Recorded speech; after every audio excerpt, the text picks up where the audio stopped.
Ça parle vélo, ça parle cyclisme les amis, bienvenue dans le 529e épisode du Coup Tordu pour ceux qui découvrent le podcast. Le Coup Tordu c'est simple, c'est des passionnés qui parlent à des passionnés, c'est des interviews et des previews. Là on est en plein dans la période des previews, c'est normal, il y a le 3e grand tour de l'année qui va s'élancer ce samedi 22 août 2026. Alors notez que ça c'est le 529e épisode du Coup Tordu, on va parler de la première étape de cette Vuelta 2026, un contre-la-montre qui va se dérouler dans les rues monégasques.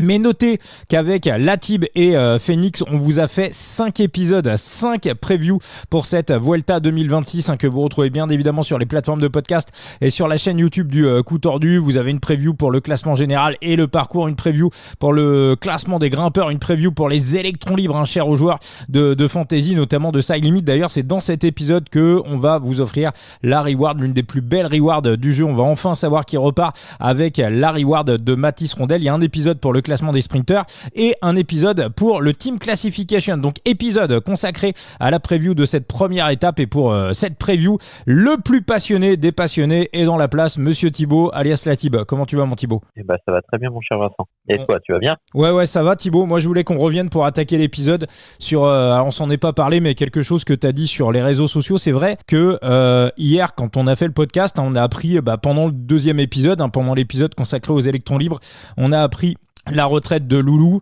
de Julien Alaphilippe. Mais Thibaut, pour rejoindre un peu ton propos, dans la manière de faire, dans le timing, dans la manière dont ça se passe, pas dans le fait que Julien décide d'arrêter, parce que c'est son choix, on le comprend, il n'y a pas de problème, mais la manière d'arrêter de cette manière. Et là, je vais vraiment vous demander votre attention à tous qui êtes à l'écoute du podcast, le Coup Tordu. Il y a peut-être des gens qui nous écoutent, qui sont plus ou moins des proches, qui connaissent Loulou, peut-être des potes ou des potes de potes. Enfin bref, voilà, je sais aussi qu'il y a des gens. J'en profite d'ailleurs pour vous remercier parce que cette journée du 21 août 2026, c'est notre nouveau record sur les plateformes de podcast, nouveau record d'écoute. Vous avez battu le record d'écoute des previews du Tour de France. Donc le Coup Tordu continue de monter. Donc voilà, Thibaut, pour un arrêt de carrière, pour un champion comme Julien, c'est pas possible que ça se termine comme ça, quoi, de cette manière. Oui, au moins tu te dis qu'il sort pas non plus en forçant comme certains coureurs l'ont fait, comme certains coureurs le font encore. Il sort sur une touche plaisir, on va dire, à Montmartre.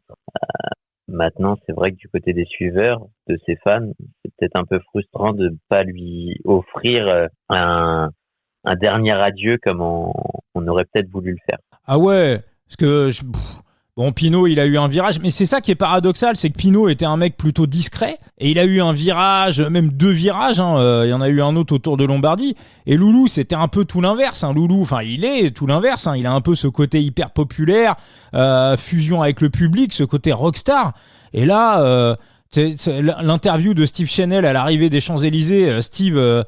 Il le sait pas, mais cette interview, elle va devenir quasiment légendaire, parce que ça va devenir la dernière interview de Julien Alaphilippe à l'arrivée d'une course sur un vélo, et sa dernière interview en tant que coureur. Mais il y a pas un radar, il y a pas un virage, il y a pas une haie d'honneur à l'arrivée d'un grand tour. Il y a même pas un post sur les réseaux sociaux. On est aux antipodes. On est aux antipodes de la communication de Decathlon, CMA, CGM, avec Paul Sexas, son papy et sa mamie, pour dire qu'il va faire son premier Tour de France. Il se passe quoi ? Il y a un truc qu'on nous dit. C'est lunaire, quoi. Je trouve que la manière dont il part. C'est encore rectifiable, va falloir faire. Mais Thibaut, on est d'accord, c'est lunaire. Il part en catimini avec une sorte de ras-le-bol du vélo, peut-être aussi sur un plan plus personnel où, le vélo, c'est aussi une question de tête, et pas aussi qu'une question de jambes. Est-ce que c'est les jambes ? Est-ce que c'est l'évolution du vélo qui fait que il a plus la tête et puis la tête à ça ? Est-ce que c'est d'autres trucs ? On n'en sait véritablement rien pour le coup. Ouais. Alors moi pour le coup, je suis d'accord avec toi. Maintenant, pour moi, il y a un truc qui est clair. Alors voilà, Julien, encore une fois, on respecte sa décision. Il n'y a pas de problème. Je remets pas ça du tout en question.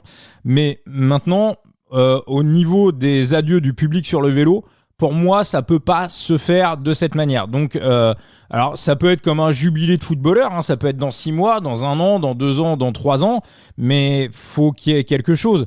Une célébration, je sais pas, ça peut être je dis une connerie, hein, ça peut être à l'arrivée du prochain Tour de France, ça peut être sur la Flèche Wallonne où il y avait son jardin, ou ça peut être une tournée des adieux. Même voilà, s'il a besoin de prendre du recul dans 6 mois, dans 1 an, dans 2 ans, on s'en fout. Il a besoin de prendre du recul. Voilà, mais pas de problème avec ça. Non, mais si tu as vu le communiqué de Tudor, on ne peut plus explicite pour le coup. Bon, mais pas de problème, je respecte. Maintenant, Julien, on l'aime. Voilà, c'est un mec qui nous a quasiment pendant presque 15 ans, qui nous a envoyé des émotions full gaz du début jusqu'à quasiment la fin. Donc voilà, je veux dire, c'est pas possible en fait. Voilà, c'est juste pas possible. Donc je sais pas si à un moment donné quelqu'un aura l'idée d'organiser quelque chose quelque part quand Julien le sentira.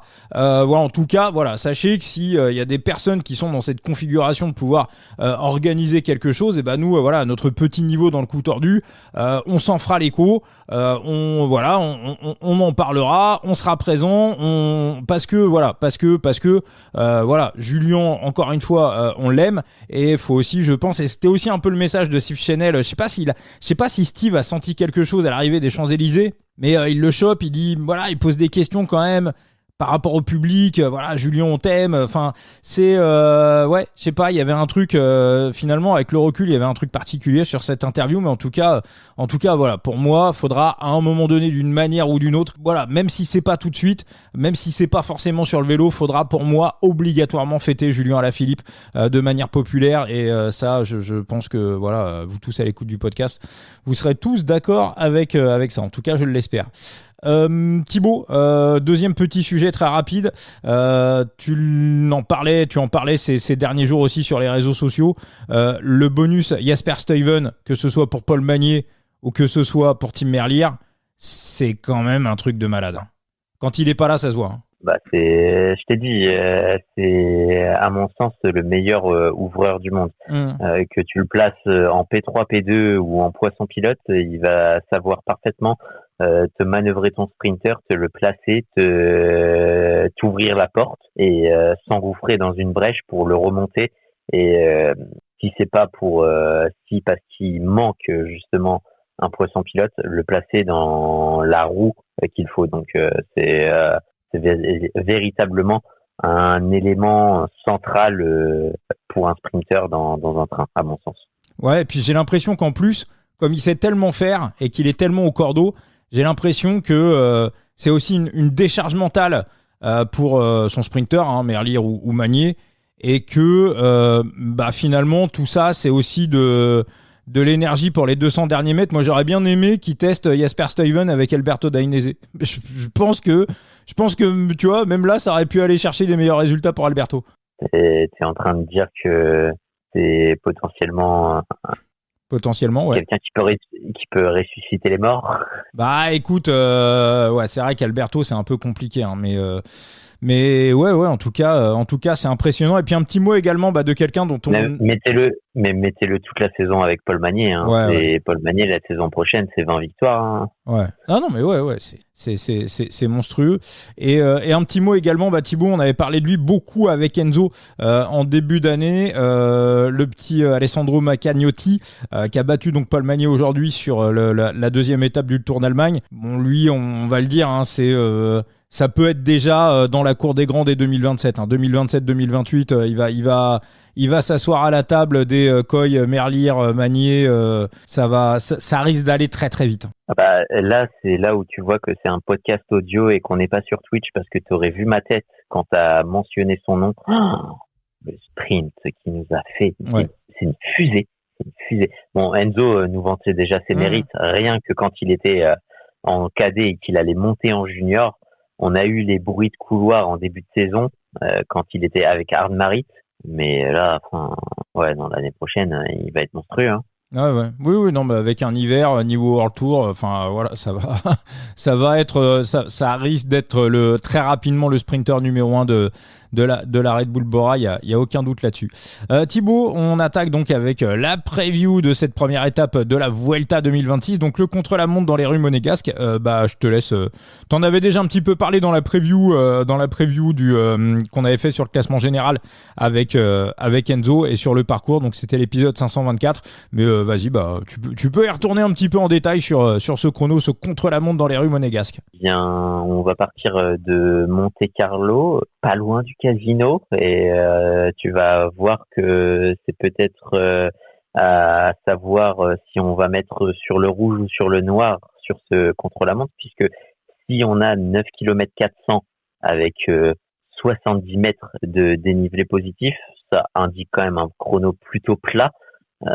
Eh bien, c'est pas forcément les gros cylindrés qui seront les plus avantagés, puisque sur ce chrono, j'ai dénombré pas moins de 23 relances, en sachant qu'on traverse le parc de Fontvieille, comme je te disais sur la preview générale, et que là, il n'y a pas d'image de Street View. Donc, à savoir si on n'a pas 2-3 relances à mettre aussi au compteur de ce parc, ça fait quand même au minima 2,5 relances par tranche de kilomètre. Donc tu le vois, c'est pas un chrono où tu vas rester souvent en position, non, tu vas jouer du braquet comme le disait Tadej Pogačar et tu vas sans cesse relancer la machine. Donc, ça va être un chrono assez ouvert entre les rouleurs techniciens, sprinteurs qui sont très bons relanceurs et puis ces punchers qui ont un très bon kick et qui peuvent dans les relances aller chercher des petits millièmes de seconde qui vont s'agréger et faire que ça peut être des secondes à l'arrivée. Alors très intéressant, donc on va s'élancer à 16h17, le premier coureur qui va donner le coup d'envoi de cette Vuelta, c'est l'un des coureurs qu'on avait cité dans l'épisode des électrons libres, un certain Diego Uriarte qu'on devrait pas mal voir à l'avant, notamment sur les étapes, étapes de plat un peu vallonnées, enfin lui c'est vraiment un profil d'attaquant. Dernier partant, ça sera Primož Tonton Roglič à 19h20, juste avant Tadej Pogačar s'élancera à 19h19. Au niveau de la météo, alors si j'en crois vraiment la start list, on a Wout van Aert qui part aussi dans les derniers, l'un des favoris, Ethan Hayter est aussi dans les derniers, Mats Pedersen est aussi dans les derniers, donc si j'en crois l'ordre général, on serait plutôt on va dire sur un avantage météo pour les coureurs de la fin de la start list, mais est-ce que c'est quelque chose qui se vérifie véritablement à aller moins de 24 heures du départ ? Non, parce qu'on a un vent qui va légèrement fortir de 2 km/h, mais on sera au plus fort à 11 km/h.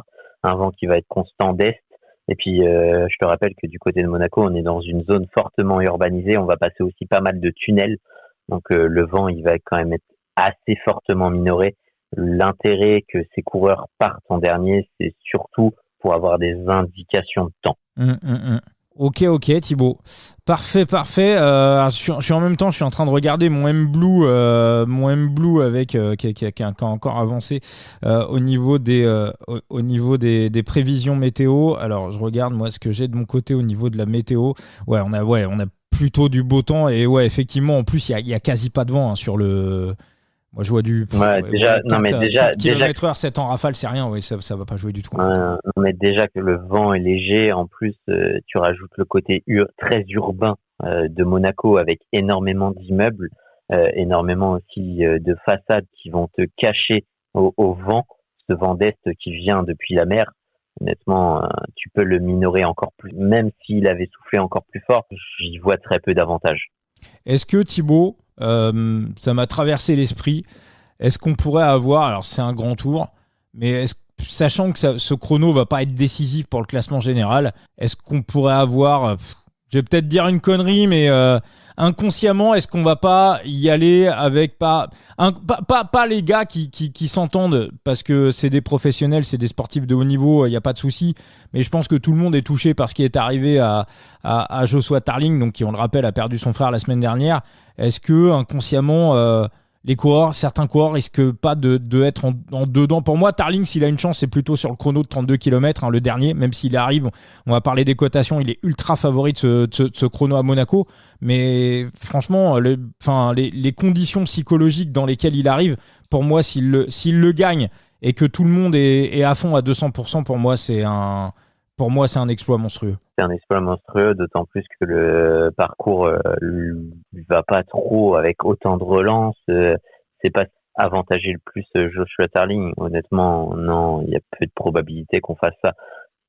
T'as plus de probabilité, par exemple, que Tarling, ce scénario-là arrive. Tarling est dans une échappée de 20. À un moment, il place une attaque. Bon, inconsciemment, t'as peut-être des mecs qui auront peut-être un peu plus de réticence à lui sauter dessus, un peu plus de réticence à appuyer les relais derrière lui, tu vois. Mais sur un chrono comme ça, honnêtement, hormis peut-être les derniers partants imaginons si Tarling allume du vert parce qu'il part quand même, je sais pas, dans les 30, 40 derniers à peu près. Ouais, il est aussi bien placé sur la start list, ouais. Ouais, c'est ça. Donc, si jamais il allume du vert et pendant longtemps, tu vois, des coureurs comme Tadej Pogačar qui auraient des indices kilométriques, tu vois, et des écarts de temps pourraient potentiellement se relâcher à la fin. Mais c'est vraiment, honnêtement, ce monde-là, il est extrêmement petit et il existe quasiment pas. Thibaut, on va y aller direct. Quel est ton ou tes pronostics pour cette première étape, pour ce contre-la-montre de la Vuelta 2026? Et c'est terrifiant, mais sur un chrono aussi technique, on l'a vu. Et si tu as lu la preview, tu vois à peu près de quoi je parle. On l'a vu du côté de la tuer littéralement Mathieu Van Der Poel pour un rien sur des parties techniques où il prenait beaucoup de risques. Est-ce que c'est pas aussi en vue de ce chrono qu'il connaît par cœur, où il sait qu'il y aura énormément de relances, énormément de passages techniques qu'il connaît par cœur. C'est un coureur qui est à la fois technique, qui est à la fois puissant sur le plat, qui est en plus chez lui, comme pas mal de coureurs, tu me diras. Mais bon, je pense que je place assez favorablement Tadej Pogačar favori de ce contre-la-montre pour moi. Alors, je rappelle que jouer avec excès comporte des risques. Vous avez le numéro de téléphone de Joueur Info Service dans le lien de l'épisode. On a un Tadej Pogačar. Alors, on a du 8. Je sais qu'il était sorti à 10. Non, il était sorti assez haut, il me semble. Non, il était sorti à 4,5. À partir du moment où Joshua Tarling est rentré dans la start list, il montait à 8, 9, puis au maximum à 10. Et il est redescendu depuis qu'il est monté à 10. Il a été pris, il est redescendu à 8. D'accord. Ouais, je vois à peu près entre 6 et... entre 6 et 8, ouais. Attends, je regarde, ouais. Il est à 8 du côté de Tagada. Je le citais d'ailleurs parce qu'il y a des liens d'affiliation dans le lien de l'épisode, si vous aviez prévu de vous inscrire sur PMU, il y a aussi Feeling Bet et Genibet. Si vous aviez prévu de vous inscrire sur l'un de ces trois books, passez par nos liens d'affiliation, vous aurez vos parrainages traditionnels et puis ça fera une petite croquette pour le coup tordu. Vous avez tout dans les liens d'épisode, et si vous n'aviez pas prévu de le faire, surtout ne le faites pas. Mais c'est vrai que la meilleure cote de Tadej, elle est à 1,4, elle est à 8. Toi sur ce chrono là, si on le fait 100 fois, pour toi il fait podium combien de fois? 80, parce qu'il y a quand même du concurrent. Bon, alors Tarling, moi je pense qu'il faut le mettre un peu de côté. J'espère me tromper, franchement ça serait une belle il y a du concurrent, mais il a déjà annoncé qu'il va y aller full gaz. C'est pas le coureur qui va le moins se retenir sur les virages. On l'a vu sur les chronos où il va à fond, même sur les parties les plus techniques, les plus dangereuses. À partir du moment où il connaît, quand il était à Nice, il prenait tous les risques. Quand regarde du côté de Milan-San Remo, à force de travailler, il prend des risques fous dans les descentes. Il mettait peut-être même un pitcock potentiellement parfois dans les cordes. Et là, il est chez lui, il connaît les trucs. Et le route par cœur, il a dit, il les traverse en voiture, à pied, à moto. Il va même peut-être plus vite en vélo qu'à moto. Non, enfin, honnêtement, chaque virage, il va y aller, mais à fond les ballons. Wout van Aert, quand même, au niveau de la qualité de virage, coureur qui vient j'ai presque envie de te dire... Coureur qui vient du cyclocross, mais c'est pas le meilleur technicien. Ouais, c'est pas le meilleur technicien. C'est presque un chrono pour cyclocrossman, en fait. C'est un chrono pour cyclocrossman, je suis d'accord. Après, Wout van Aert, faut rappeler, c'est sur les cyclocross, là où il tire énormément son avantage, c'est sur la force intrinsèque et sur les passages les plus bourbiers. Les passages les plus techniques, c'est là où Mathieu Van Der Poel le met dans les cordes. Alors après, on a un parcours quand même qui est assez court. Stephen Kung, est très en forme. C'est pas non plus le plus mauvais vireur du monde. Hein. À la relance, c'est quand même un mec qui est pas mal. Ah non, mais c'est le rouleur le plus kamikaze de tous, avec Stéphane Bissegger. De toute façon, les Suisses, ils ont un grain en moins dans la tête visiblement. Mais ouais, non, c'est potentiellement l'un des mecs les plus techniques parce qu'il prend aussi tous les risques dans les portions techniques et les virages serrés. Et donc, on a aussi Mats Pedersen, qui est aussi très bon sur les chronos courts, qui est un peu comme Wout van Aert, vise également le maillot rouge dès la deuxième étape. Donc, est-ce que les concurrents pour Tadej, c'est clairement, pour moi, il y a une value, il y a une value derrière, il y a une value clairement derrière Tarling. Donc on a du Wout à 4, on a du Tadej à 6. Là je suis chez Pierre Calamusa au niveau des pics. Kung à 10. Hayter, j'ai pas l'impression que ça soit alors c'est pareil, c'est une distance qui lui convient bien, mais j'ai pas l'impression que ça soit non plus le meilleur vireur du monde. Ça dépend. En fait, Hayter, c'est le chaud et le froid. L'année dernière c'était du très chaud, et là le plat s'est refroidi, le plat a été mis au congélateur. Mais Pedersen, ça peut pas le... Ah, mais Pedersen, ça lui convient parfaitement. Moi, ça fait partie des mecs que je mets sur le podium. Hein. Ouais, d'accord. Donc, si tu avais un podium à donner, Thibaut, pour cette première étape de la Vuelta, Tadej Pogacar, garde quand même Wout van Aert, qui reste quand même pas mal fort aussi. Même si c'est pas le meilleur des vireurs, il reste puissant sur le plat. On a vu qu'il est pas mal en forme, qu'il a bien travaillé. Cet hiver, il vise aussi les victoires d'étape, le rouge, il aimerait bien, et une troisième place de Mats Pedersen, si je prends cet esprit-là. Jevine, ça roule très bien, Jevine en principe, mais moi j'ai l'impression que comme c'est peut-être un peu casse-cou au niveau des virages, c'est trop technique. Pas... C'est trop technique pour lui, je pense. Ok. Christophe Laporte, il veut top 10, c'est pas, il est pas mal aussi sur ce type de chrono court. C'est un bon chrono pour Christophe Laporte. Ouais, c'est un bon chrono pour Christophe Laporte. Bah écoute, moi, Thibaut, au niveau des bêtes, au niveau des pics, on va aller faire un petit tour du côté des... T'as regardé ou pas les match-up ? J'ai pas regardé les match-up, mais je suis assez frustré que tous les coureurs ne soient pas proposés. Tous les coureurs sont proposés en victoire, mais ils sont pas proposés en top 3 et top 10. Et j'avais potentiellement un coureur qui m'aurait plu en top 10. Ah, vas-y. Et qui est extrêmement sous les radars. Ah bah vas-y, dis-nous. Un coureur qui veut briller et qui a fait de la Vuelta un objectif, son équipe aussi. C'est un coureur issu du cyclocross, très bon technicien, qui a déjà quand même fait des bons chronos, qui mine de rien est quand même en bonne forme. Sur une première étape comme ça, il peut y aller gaiement, avoir l'autorisation de son équipe et peut-être être un peu plus bridé sur certaines étapes, et avoir son autorisation un peu plus tard. Moi, j'aurais énormément aimé pouvoir poser Léo Bizio en top 10. Ah ouais. Effectivement, ouais. Il a 2000 en victoire. Hein. Ouais, non, mais il y a des trucs, tu vois, moi, je regarde les... Parce que... Ouais, vas-y. Ouais. Je vais quand même aller au bout de mon raisonnement. Excuse-moi, le temps que tu regardes les match-up, etc. Et que tu nous parles aussi peut-être de ta vision sur Léo Bizio. Mais rappelle-toi le Giro 2022, l'étape numéro 2 à Budapest. On avait un chrono avec une petite bosse de fin, mais surtout un début très technique avec pas mal de virages. Et il avait été remporté par un coureur du classement général, Simon qui a un très bon Simon Yates, devant Mathieu Van Der Poel. Exact. En troisième, on avait eu Tom Dumoulin. Après, on avait eu aussi un coureur punchy, Matteo Sobrero. Et en cinquième position, on avait eu un Ben Tullet, issu du cyclocross et aussi un coureur très punchy à 16 heures. Et tu vois, c'est le type de profil où Léo Bizio rentre parfaitement.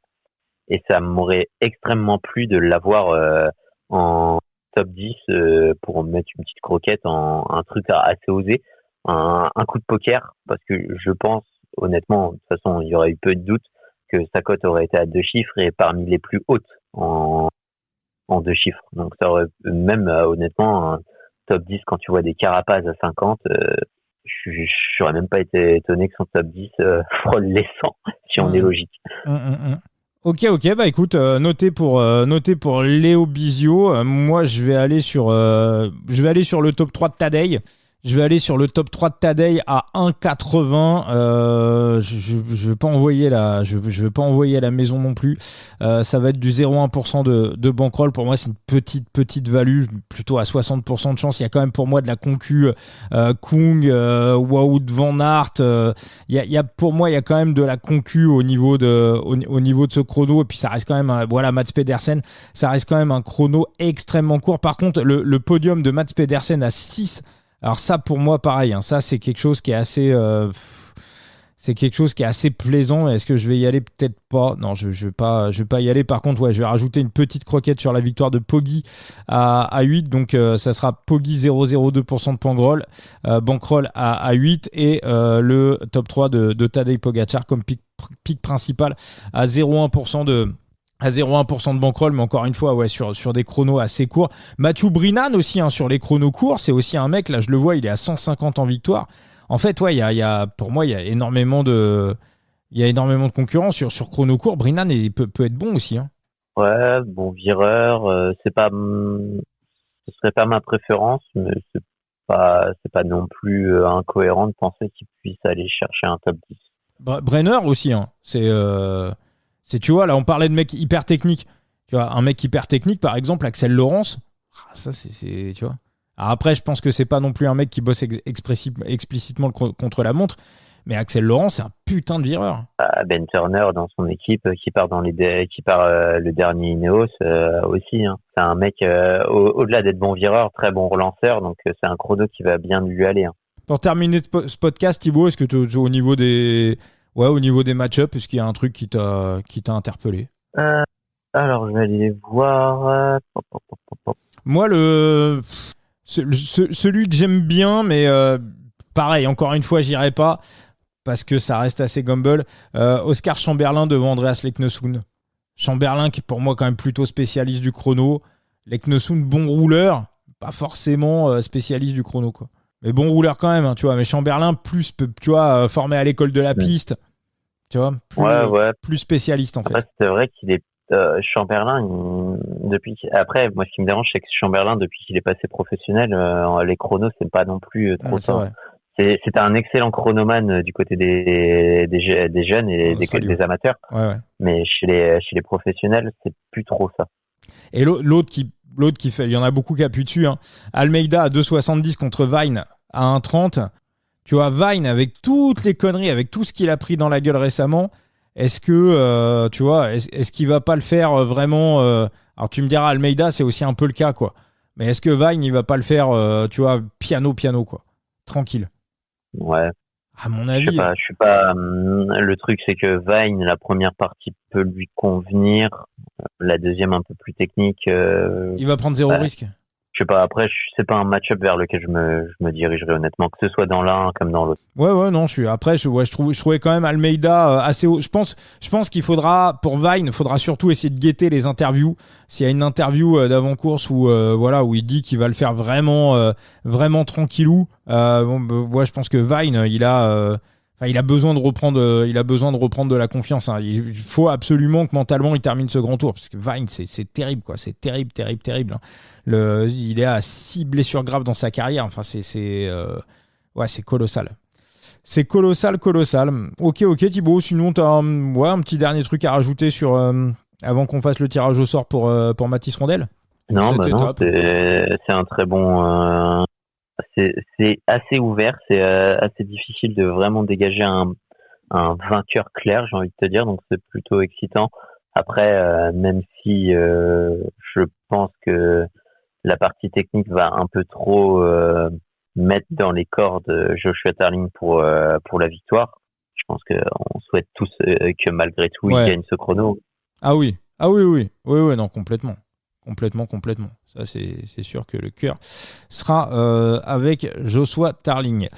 Thibaut, je lance la roue pour la reward de Mathis Rondel, donc l'une des plus belles rewards. Donc je rappelle, pour ceux qui sont passés par notre code de parrainage coup tordu 0 avec le chiffre 0 et qui ont été au bout du programme de parrainage, c'est vous qui faites partie du tirage au sort. Mais à partir de demain, on fait des tirages au sort, on offre des rewards dans tous les épisodes, dans tous les podcasts jusqu'à la fin de la Vuelta. Et ça, c'est pour tout le monde. Voilà, vous êtes 413 à être passés par notre code de parrainage coup tordu 0 avec le chiffre 0. Donc même ceux qui n'ont pas été au bout du programme de parrainage, ceux qui n'ont jamais joué, ceux qui ont fait que de la Ligue 4, vous ferez aussi partie des tirages au sort pour avoir des rewards. Donc une reward par jour pendant la Vuelta. Allez Thibaut, un petit stop pour lancer la roue. Stop.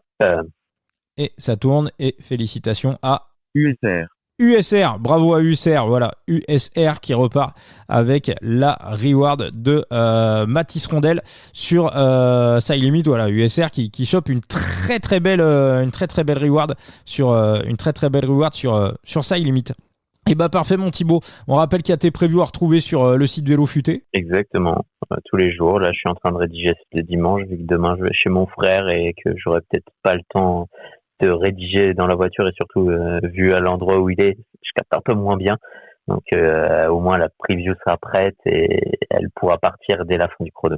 Et t'embrasseras le frangin pour nous et puis les previews d'Enzo bien évidemment sur son site The Big Gear et puis le coup tordu présent sur toutes les plateformes de podcast, la chaîne YouTube du coup tordu. Vous êtes presque 5000. Je vous rappelle qu'on a désormais le canal Facebook du coup tordu où je peux vous prévenir quand il y a des épisodes, comme le canal Instagram. Voilà, vous vous abonnez, c'est gratuit et puis vous avez des messages directement quand il y a une preview qui sort, quand il y a un petit bet à droite à gauche, quand il y a une info, quand il y a un truc. Donc voilà, ça nous permet de vous envoyer directement des messages dans vos messageries Facebook et dans vos messageries Instagram. C'est d'une puissance redoutable. Je crois que vous êtes déjà 500 sur le Facebook, c'est une dingue. Non, 400 sur le Facebook et plus de 500 sur le Instagram. Et puis on a passé les 7000 abonnés également sur Instagram, on est quasiment à 5000 sur YouTube, donc voilà. Merci beaucoup et puis on se retrouvera demain pour un nouvel... Ah ouais, demain t'es pas là, voilà, il y a 2 samedis où t'es pas là Thibaut, et on te retrouvera dimanche pour un nouveau coup tordu. Vas-y, pas de soucis. Allez, ciao. Ciao les amis.